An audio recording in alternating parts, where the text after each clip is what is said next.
Hey guys, welcome back to the next video. In the previous video, we've seen what for loop is. We tried for loop and we designed our multiplication table, a simple multiplication table. And in this video, what we see what nested for loop is. So it's basically loop within loop. So it's for loop. We've seen that for loop goes around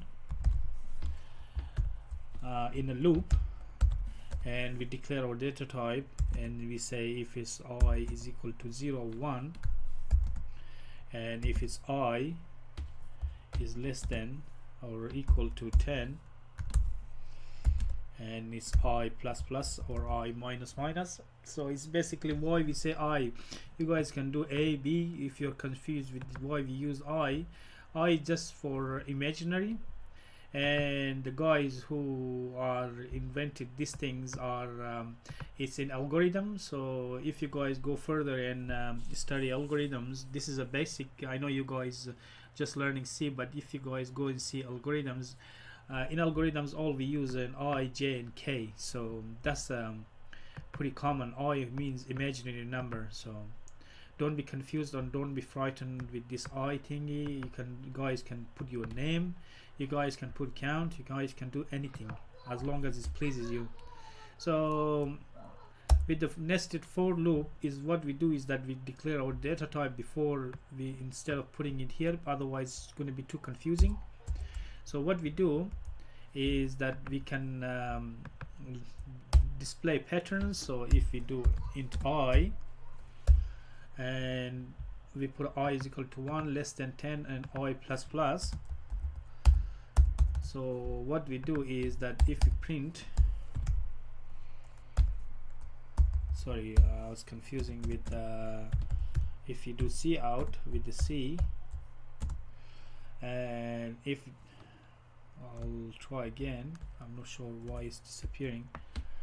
If you C out I, and if you put endl,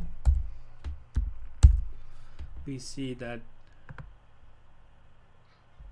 it goes from 1 to 10. Alright, so what if this time we try J with the I. So we try J and we put it in nested for loop. Alright, so let's begin. We put another for loop, okay, because we already declared our data type here as J or B or C or whatever you guys can do. So is J is equal to 1. We again putting another loop inside that loop, and if it's J is less than or equal to I,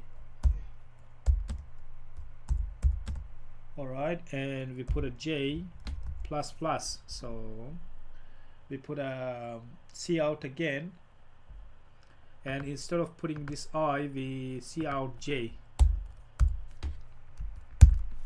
Alright, we see. Alright, as you guys can see, it goes all the way to 9 and all the way to 10.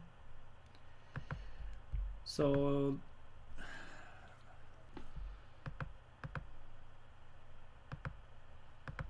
okay, so instead of this J, C out,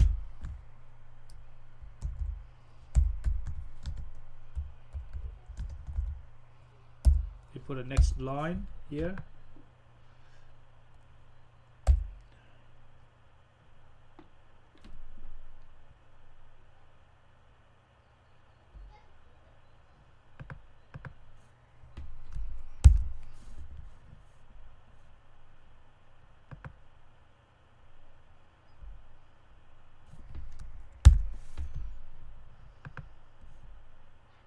Alright, so that's the number.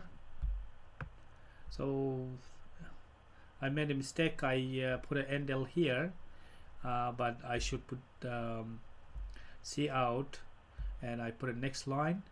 So what this does, that is that's a for loop. It reads my number from 1 to 10, all the way 1 to 10, and with another loop it's keep looping and looping, and it goes all the way to 10. So this is like a pattern. Instead of see out here, you guys can put a star. It's up to you. You guys can display number or you guys can display star. So just put the star here if you want to do pattern instead of number, and you can see that you've got this nice looking star here. So